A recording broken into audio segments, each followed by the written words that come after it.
Assalamualaikum dan salam sejahtera kepada semua pendengar. Saya Zora Razak, hos anda untuk rancangan baru kita, Med Talk bersama Zora dan kawan-kawan. Ilmu kesihatan untuk semua. Podcast ini saya buat dengan satu tujuan, untuk berkongsi ilmu kesihatan yang mudah difahami, tepat dan boleh diamalkan dalam kehidupan seharian. Saya rasa terpanggil untuk berkongsi ilmu kesihatan kepada orang ramai kerana kadang-kadang kita keliru dengan macam-macam petua atau produk kesihatan.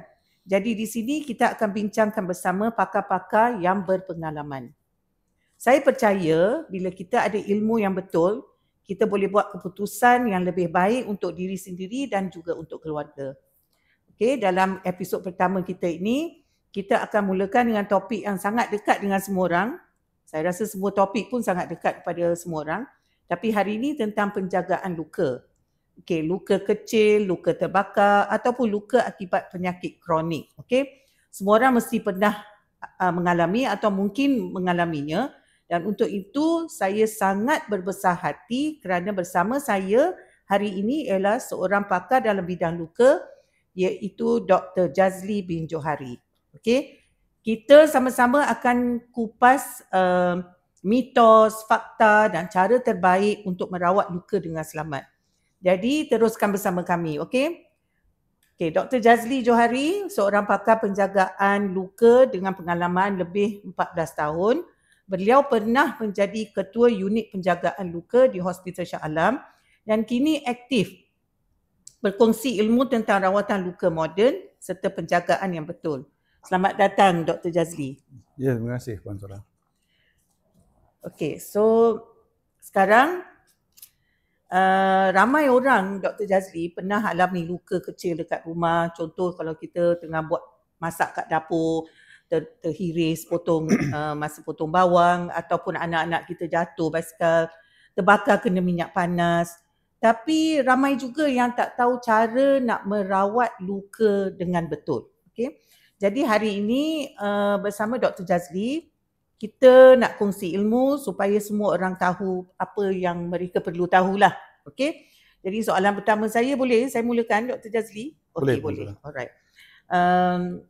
Mungkin Dr. Jazli ada apa-apa nak say hello ke, kata-kata apa-apa? Tak ada. Okey. Tak ada. Okey. So, kita teruskan dengan soalan ya. Okey. So doktor, kalau luka kecil dekat rumah, apa langkah paling asas yang orang patut buat? Selalu kita dengar macam orang petua, orang dulu-dululah macam mak ayah saya, diorang akan guna macam-macam untuk merawat luka diorang. Ada yang suruh letak kopi lah, ubat gigi. Contoh kalau melecur ya Dr. Jazli, zaman dululah masa saya membesar, mak saya suruh letak Colgate ataupun letak kopi. Jadi adakah ini boleh mempercepatkan pembaikan luka atau bahaya? Macam mana Dr. Jazli? Okey.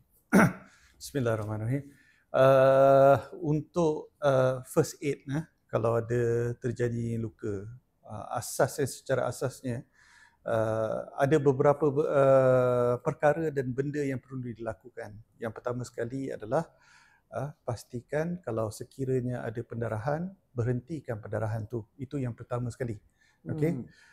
Dan yang langkah kedua adalah ada bahan-bahan yang boleh menyucikan luka tu daripada apa-apa benda asing ataupun kita nak takut ada risiko jangkitan kuman. Okey, so dengan menggunakan air yang setera ataupun bersih ataupun solution yang mempunyai antiseptik. Okey, dan itu adalah benda asas. Dan ketiga, pembalut luka yang bersih dan setera. Dan kalau sekiranya tidak ada bahan-bahan ni, maka adalah banyak cara-cara orang tua mengatakan menggunakan kopi, menggunakan Colgate untuk ni, tetapi bahan-bahan tu sebenarnya tak ada apa-apa bukti saintifik. Okey, tak ada apa-apa bukti saintifik dan saya pun tak pernah belajar. Mungkin bagi mereka orang-orang dulu dia ada nampak perubahan yang bagus dari segi penjagaan luka. Tapi untuk secara saintifik bukti itu tak ada. Okey, dan bahan-bahan yang ada dalam, contohnya kita katakan ubat gigi. Okey, ubat gigi ni dia ada bermacam-macam jenis brand. Dia ada bermacam-macam jenis, di mana ada yang natural, ada yang herbal, ada yang ada bahan-bahan kimia macam-macam. So jadi tak ada apa yang mengatakan okey apa yang membantu untuk mempercepatkan penyembuhan luka tu. Dan even kalau tengok kopi pun ada bermacam-macam jenis kopi. Betul. So kita tak tahu. Dan kalau nak ikutkan bahan-bahan yang berasaskan yang sekarang ni kita pakai mengikut bukti dari segi saintifik, semua bahan-bahan ubat dia ada dos-dosnya. So jadi lebih selamat, lebih terjamin, dan kita pun tak ada rasa ragu-ragu lah untuk nak menggunakan bahan-bahan. Ya doktor, walaupun ubat tu buat luaran, kita masih ada dos-dos yang patut digunakan, bukan kena guna banyak atau terlalu banyak, betul tak? Jadi kalau dulu doktor cakap tadi kita perlukan ada solution untuk basuh luka. Jadi dulu kita cuma alirkan dalam nak berhentikan pendarahan, kita guna ais. Atau kita alirkan ke tempat luka tu dengan air bersih. Adakah itu okey, doktor rasa? Ya, kaedah-kaedah tu boleh diterima. Memang cara-cara tu dari segi kalau dianasikan memang betul. Kalau ada luka, kita nak buang benda asing. Takut nanti contohnya kalau luka jatuh, jalan raya yang kotor, penuh dengan pasir, penuh dengan debu. Kita nak bersihkan luka tu, kita kena alirkan air. Memang dalam bukti saintifik pun sekarang pun dikira kalau menggunakan air pipe ataupun air minuman seperti air mineral, drinking water tu boleh diterima. Tetapi tujuan dia bukan untuk nak membunuh kuman. Dia adalah tujuan untuk nak rinsing off, that means buang benda-benda asing. I see. Okay. So jadi kalau nak bersihkan je, nak rinse off, nak buang benda-benda asing tu sebagai step pertama. Sebab masalahnya kalau ada benda asing itu dah adalah orang cakap yang faktor-faktor yang menyebabkan jangkitan kuman. Okay. So sebagai first aid, kalau sekiranya tak ada antiseptic solution yang seperti yang di farmasi itu, kita boleh guna air pipe untuk nak membersihkan dan mengeluarkan benda-benda asing. Dan step kedua tu kita boleh cuba step untuk berhentikan pendarahan. So berhentikan pendarahan ini dia ada banyak-banyak cara. Ada yang menggunakan ais, ada yang menggunakan ada yang cuma kompres. That means untuk memberhentikan pendarahan. Step-step tu boleh guna pakai. Cumanya kalau ada yang gunakan ais tu mungkin disebabkan pendarahan tu yang sangat kecil. Memang ada kalau pendarahan yang kecil boleh gunakan ais, tetapi kalau pendarahan yang agak besar, ais mungkin tak membantu. So the best adalah compression. So even dalam step-step untuk first aid untuk memberhentikan pendarahan, compression adalah step yang sangat utama. Compression digunakan, menggunakan pembalut, compression yang dia cakap diikat untuk nak memberhentikan pendarahan. Memang ada step-step tu. Tetapi sekarang ni ada banyak dressing, bahan-bahan dressing yang mengandungi bahan-bahan yang membantu untuk memberhentikan pendarahan. Faham. Jadi sebenarnya kepada penonton, kalau bergantung pada luka lah, kalau yang kecil tu pendarahan tak banyak, bolehlah buat macam apa yang Dr. Jazli cadangkan, letak ais ke atau kompres. Tapi kalau pendarahan tu masih tak berhenti, then kenalah pergi mencari, pergi jumpa doktor atau pergi ke klinik atau hospital, kan? Betul tak Dr. Jazli? So soalan yang keduanya, baru-baru ni dekat media sosial ni memang banyaklah ada orang cerita tentang luka, tentang apa. Jadi adalah baru ni saya tengok dalam TikTok, seorang yang kena melecur, lepas tu dia guna krim yang banyak atas luka tu. Adakah ni cara yang betul untuk tutup seluruh luka tu dengan penuh dengan krim tu? Sebenarnya mana-mana topical produk kita panggil bahan-bahan topikal bahan-bahan topikal, ubat-ubat topikal ni selalunya kita sapukan satu layer je lah. That means lapisan yang tak begitu tebal, tak begitu nipis, dah mencukupi. Sebab that means serapan ubat tu dia takkan menyerap kalau sekiranya tebal, dia akan menyerap di lapisan permukaan sahaja. Okay, that's why nama dia adalah topical. That means dia atas permukaan sahaja. So kalau dia ubat tu dia letak banyak, mungkin dia tak ada apa-apa efek pada permukaan luka tu. Dan bila terlampau banyak sangat ubat, dia ada beberapa risiko lah. Satu adalah kita takut nanti bahan-bahan ni, mungkin ubat yang tak toksik tapi disebabkan dosis yang sangat tinggi, dia menjadi toksik dan menyebabkan efek sistemik. Okay, especially kalau seseorang pesakit itu dia adalah orang yang low immune ataupun yang sangat tua, yang mempunyai hati yang lemah, buah pinggang yang lemah.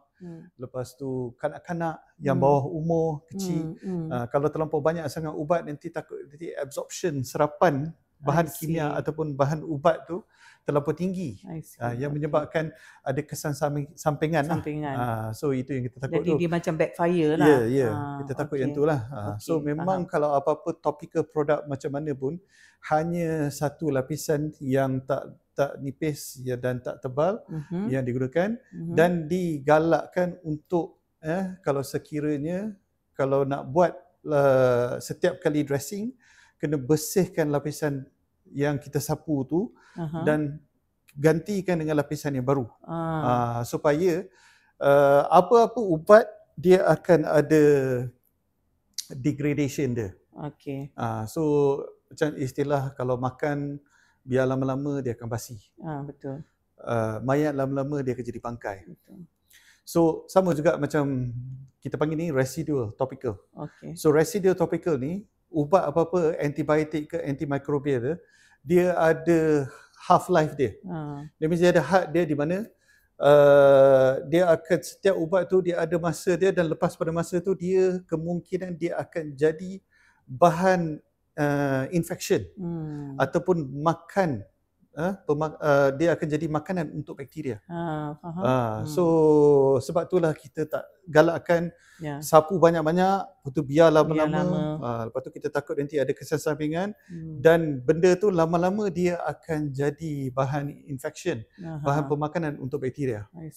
So kalau boleh sapu sedikit, lepas tu buat dressing kerap. Dan setiap kali tukar dressing tu, lebih cuci balik lapisan tu sebelum apply lapisan yang baru. Okey, faham Dr. Jazli. Okey. So banyak ubat sekarang, bukan ubat makan lah, maksudnya topikal ya. Banyak ubat-ubat topikal untuk penjagaan luka dekat social media yang diorang jual sekarang. Dr. Jazli rasa apa kriteria utama untuk memilih sesuatu ubat luka? Sama ada luka kecil ataupun luka diabetes, tak kisahlah. Adakah kajian klinikal tu penting dan keselamatan, let's say dalam English kita panggil toxicity of the product atau the safety of the product, adakah penting untuk memilih produk-produk ni, kriteria utama untuk seorang yang arif dalam penjagaan luka, dan nasihat daripada seorang yang arif kepada penonton, kriteria penting untuk pemilihan ubat luka. Okey, saya tahu yang sekarang ni zaman social media, dan banyak marketing ataupun advertisement tentang produk-produk, di mana-mana je lah, di lokal di Malaysia ataupun di antarabangsa. So apa yang saya nak sampaikan, nasihat saya adalah cara memilih produk tu sebenarnya bukannya lebih kepada nak tengok cara marketing yang yang Betul. besar-besar. So kita sebagai yalah, bukannya, maksud saya, kalau boleh kita ambil masa, kita tahu kita ada masa untuk nak tengok TikTok dan sebagainya, at least ambil masa. Dengan zaman sekarang kita ada ChatGPT, ada AI dan sebagainya, buat penyelidikan. Buat penyelidikan, buat kajian, tengok kalau pilih produk tu kena ada bukti saintifik. Nombor satu, bukti saintifik. Bukti saintifik ni memang ada bermacam-macam bukti saintifik. Yang kita nak benda tu mesti berkait dengan apa yang kita buat. Contohnya, kalau kita pilih produk ni, dia kata ingredient, that means bahan-bahan dalam produk tu dia bagus untuk luka. Jadi kita tengok bukti saintifik berkait dengan luka. Sebab masalahnya banyak produk dekat luar sana, dia cakap lulus KKM, lulus SIRIM, lulus apa dan sebagainya. Tapi lulus KKM tu tak semestinya produk tu adalah recommended by KKM. Lulus KKM tu mungkin bahan-bahan ingredient tu adalah selamat. Bahan-bahan dia saja. Selamat. Adalah selamat. Dia means dia bersih, dia tak ada, dia mungkin cara proses dia yang betul dan sebagainya. Tetapi lulus KKM tu belum tentu kita nak confirm dia adalah sesuai untuk luka. Lulus KKM tu adalah memberitahu yang produk tu adalah dah didaftar dan bahan-bahan tu adalah selamat. Dan that means kategori-kategori bahan tu diluluskan oleh Kementerian Kesihatan Malaysia dan diluluskan di Malaysia. Mungkin tak ada narkoba ke apa ke sebagainya. Tetapi tak semestinya benda tu adalah sesuai untuk luka. So buat kajian tentang produk-produk tu kalau boleh. Lepas tu tengok, kan selalunya kalau ada produk-produk dia akan ada reference ataupun journals. Mungkin untuk halayak ramai ni, dia akan berfikir, mungkin dia fikir dia tak ada background pelajaran yang tinggi, dia tak tahu macam mana nak tengok penyelidikan. Dan kalau sekiranya tak pasti dapatkan nasihat ataupun second opinion dengan doktor. Ataupun tengok background, selidik produk tu dengan tengok dekat internet, tengok ada bukti-bukti dan adakah produk tu digunakan di hospital ataupun tak. Atau dijual di farmasi. Ataupun dijual di farmasi. Kalau sekiranya produk tu dijual di farmasi, digunakan di hospital, memang sah, kemungkinan besar produk tu selamat digunakan untuk luka. Saya setujulah dengan pendapat Dr. Jazli. Sebab apa? Kalau sesuatu produk tu dah digunakan di hospital, maknanya dah mendapat kelulusan dan kita dah melalui mereka dah melalui kajian biocompatibility lah, contoh test safety dengan toxicity produk itu. Jadi lama juga mengambil masa Dr. Jazli untuk buat kajian ni. Sebenarnya bukannya macam sekejap kan, 1-2 hari lab test, tak, dia memakan masa berbulan-bulan sebenarnya. So Dr. Jazli, satu lagi saya nak tanya, kita pergi kepada luka diabetes pula contohnya. Jadi banyak pesakit dekat pesakit diabetes, kerisauan mereka adalah bila dia orang mendapat luka kecil kan, bila dia orang terkena luka, dia orang takut nak pergi jumpa doktor sebab takut kena potong kaki ke, takut kena potong jari ke. Jadi kerana itu mereka opt for traditional treatment, cuba membaikkan, merawat luka tu sendiri di rumah. Jadi Dr. Jazli boleh cadangkan tak, bila pesakit-pesakit luka diabetes ni yang kena luka kecil tu, mungkin bila dia terpotong kuku, terkena sikit kan, bila pesakit diabetes ni bila kena luka should seek for doctor's help? Sebenarnya tak salah kalau nak rawat apa-apa luka di rumah. Cumanya sebelum merawat luka di rumah tu, dapatkan sedikit ilmu tentang penjagaan luka. Okey, ilmu tentang penjagaan luka ni sekarang ni dah memang ada banyak lah. Lagi-lagi pun dah ada internet dekat website semua tu. Tetapi cari di website ataupun bahan-bahan yang cakap boleh dipercayai lah. Seperti that means panduan daripada hospital ataupun panduan daripada Kementerian Kesihatan, seperti di KKM kita ada wound care manual yang boleh sesiapa je boleh pergi ke website KKM dan download dengan percuma, tentang wound care. Okey, dia ada satu buku daripada percuma untuk semua. Okey, tak ramai orang tahu tu Dr. Jazli. Itu adalah satu buku panduan yang percuma yang dibuat oleh KKM dan untuk halayak ramai lah kalau sekiranya ada sesiapa yang berminat. Okey. Dan yang kedua, tentang rawatan dekat rumah ni selalunya betul memang ramai yang takut, especially kalau ada yang diabetes dan dia nak buat takut, sekiranya takut sebab mana-mana pun the ultimatum dia orang takut kena amputate lah, kena potong kaki. Betul. Okay, so dia orang akan cuba sedaya upaya untuk nak buat rawatan kat kaki. Okay. Alright, so first kebiasaannya, siapa-siapa yang ada luka ni dia akan pergi ke farmasi. So basically untuk first line defense for wound care adalah the pharmacist. So the pharmacist sebenarnya mereka adalah first line. So mereka juga pun ada yang banyak yang melalui kursus-kursus wound, penjagaan luka. So mereka pun dah didedahkan dengan basic penjagaan luka, dan mereka juga adalah hub untuk semua bahan-bahan produk penjagaan luka di farmasi. Betul. Okay, so ramai yang bila pergi ke farmasi dia akan beli bahan-bahan dressing, bahan-bahan penjagaan luka, bahan-bahan pembalut luka. So bila dah ada barang-barang dia cuba nak buat dressing. So sekarang ni sebenarnya tak ada masalah. Tetapi mereka kena tahu the red flags. Red flags. Betul, red flag. So the red flags untuk penjagaan luka ni, first kali red flags dia adalah sekiranya, yang paling basic nombor satu, sekiranya tak boleh nak jaga luka, itu nombor satu red flag dia. Tak boleh. Walaupun dah beli bahan, dah beli semua complete. Tak boleh tu dalam jangka masa 3 hari? Tak boleh, tak tahu. First day ke, second day ke, third day, tak tahu cara-cara nak buat. That means that is number one red flag. Paling logic, paling basic. Itu red flag nombor satu. Nombor dua, red flag dia adalah sekiranya luka tu ada tanda-tanda infection.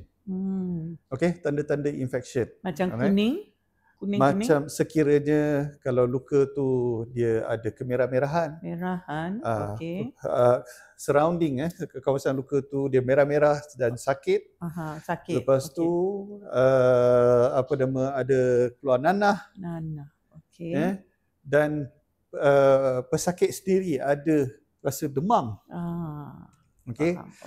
So itu adalah tanda-tanda antara tanda-tanda yang infection, dan itu consider red flag dan harus rujuk ke pakar. Kena segeralah pergi ke pakar. Sebab kita takut lagi-lagi kalau pesakit tu dia kencing manis, dia diabetes.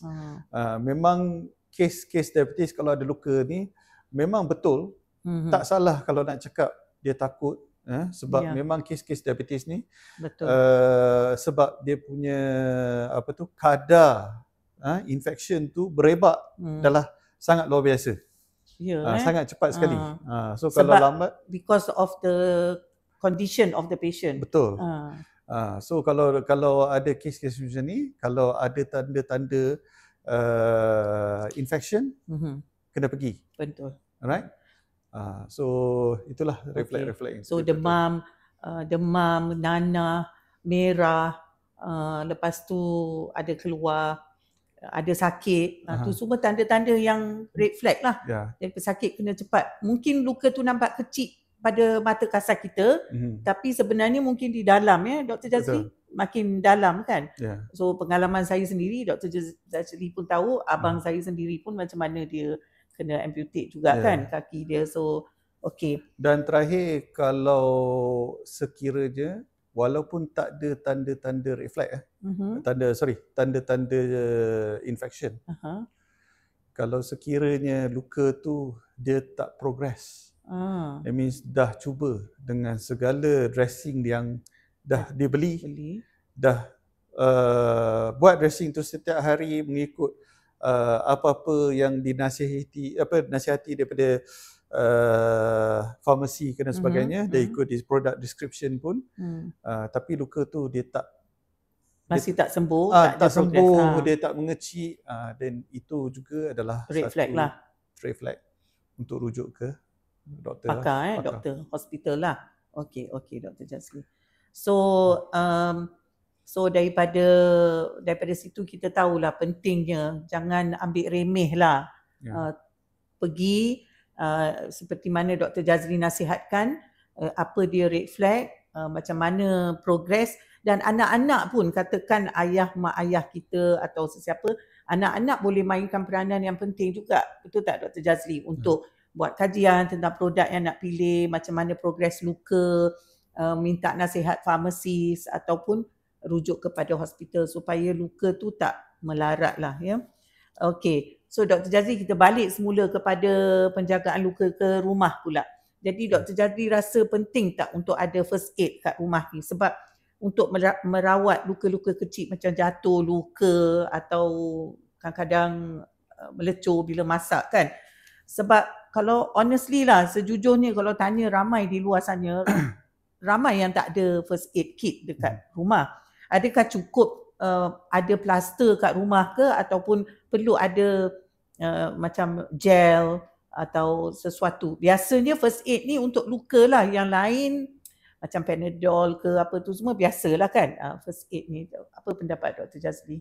Okey, sebenarnya first aid kit ni adalah sangat-sangat essential. Sebab kita tak tahu bila akan terjadi accident, bila akan terjadi luka, ataupun kita tak tahu bila nak jatuh ke. Betul.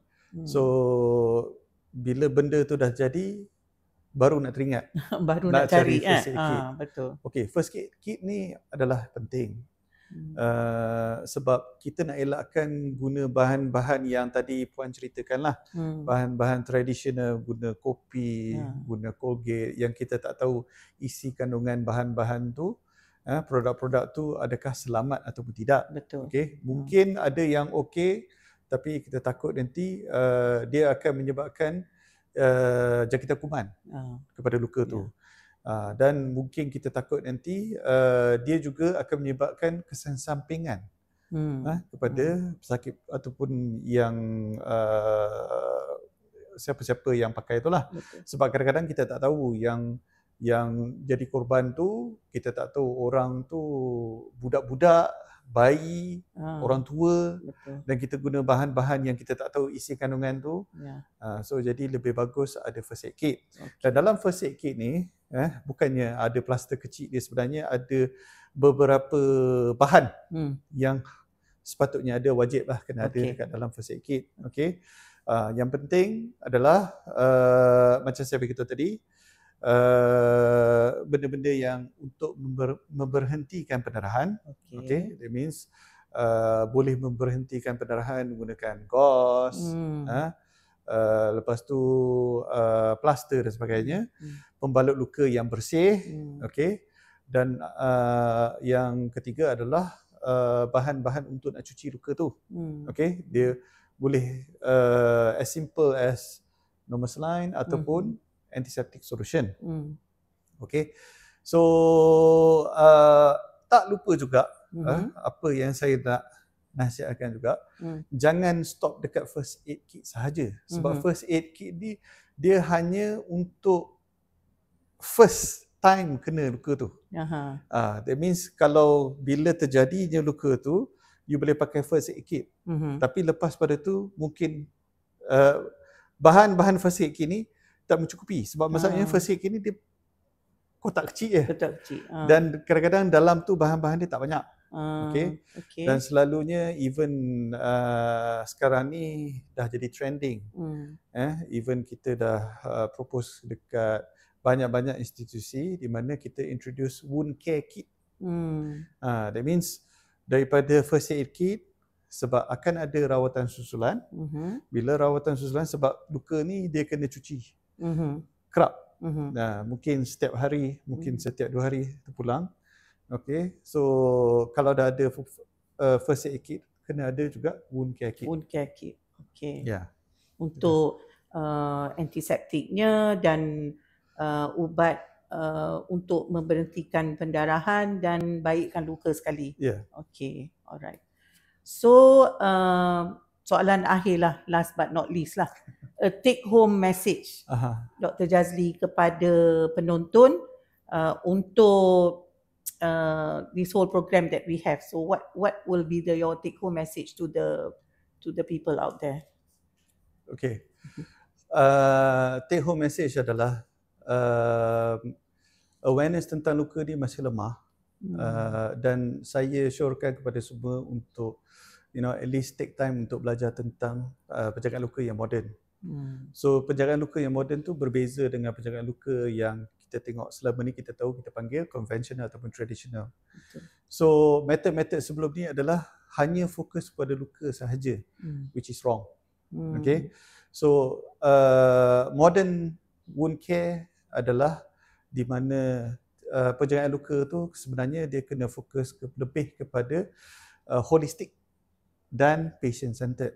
Okay, maksudnya rawatan tu dia kena menyeluruh.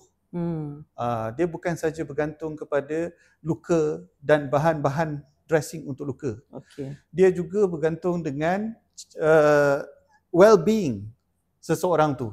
Contohnya sekiranya pesakit tu ada kencing manis, that means kena ada penjagaan gula yang bagus. Okay. Dan dari segi penjagaan gula pun kena ikut diet yang betul. Okay. Cara ubat yang betul. Okay. Dan walaupun kita dah perbaiki di mana gula dah okay semua tu, kita kena make sure that bahagian-bahagian kulit pun kena protect. Sebab masalahnya luka ni dia terjadi bermula daripada skin break. So kalau sekiranya kita tahu pesakit-pesakit kencing manis ni dia punya ciri-ciri adalah kulit yang kering, yang merekah dan sebagainya. So yang daripada mudah situ merekah. Mudah merekah, betul, daripada situ terjadinya luka. Walaupun tak ada cedera. There's no trauma, there's no injury. No injury. Kadang-kadang tak buat apa-apa because of dry skin semua tu dia akan terjadi luka. Sebab tu kalau tengok pesakit-pesakit diabetes, dia akan ada banyak parut di dalam seluruh badan. Sebab ciri-ciri kulit dia macam tu. So they should always moist, selalu kena. Betul. I see. Okay. So kalau nak elakkan daripada terjadinya luka, that means you kena pakailah produk-produk skin. Moisturizer, emollient dan sebagainya. Okay, so that means penjagaan luka tu bukannya hanya fokus pada luka tu. Faham? That means holistically kena jaga. Okay. Nombor 2. Penting tu. Nombor 2, penjagaan luka secara moden juga menggunakan produk-produk yang ada bukti saintifik. Dan banyak produk-produk di sana yang mempunyai bukti saintifik dan teknologi yang tinggi. Okay, mungkin ada yang takut kos yang tinggi, tetapi sebenarnya dalam jangka masa yang panjang kos dia agak rendah. Okay, kita ikut cakap masa penyembuhan tu daripada setiap hari yang mengeluarkan duit untuk memberi produk tu. So dia kena tengok cost effectiveness. Cost effective, betul. Okay, dan akhir sekali, jangan sesekali rasa segan dan silu untuk nak bertanya ataupun merujuk kepada pakar.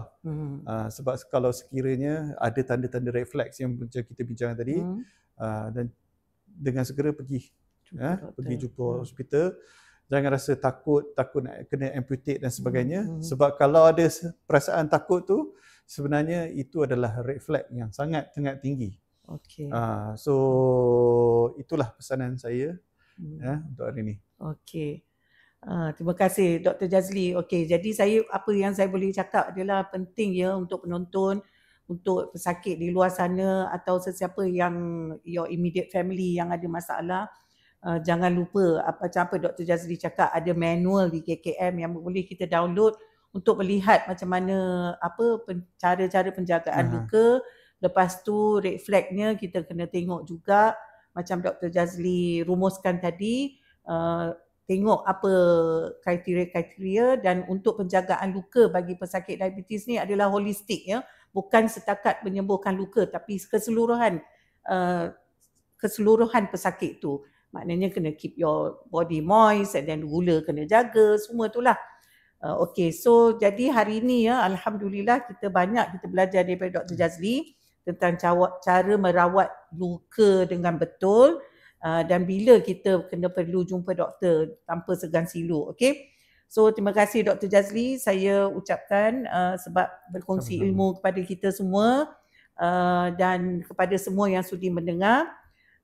Jangan lupa ya, kesihatan yang baik bermula dengan ilmu yang betul dan produk yang dijamin selamat. Jadi saya harap perkongsian hari ini dapat membantu anda dan keluarga anda. Teruskan bersama saya dalam episod-episod yang akan datang kerana kita akan kupas lebih banyak isu kesihatan bersama pakar-pakar lain. Jadi saya Zora Razak daripada MedTalk with Zora and Friends. Jumpa lagi pada podcast seterusnya dengan tajuk dan jemputan pakar kanak-kanak. Tajuknya Batuk, Sesama dan Demam, Panduan Ibu Bapa di Rumah. Okey. Jadi jaga diri baik-baik pada semua. Assalamualaikum warahmatullahi wabarakatuh.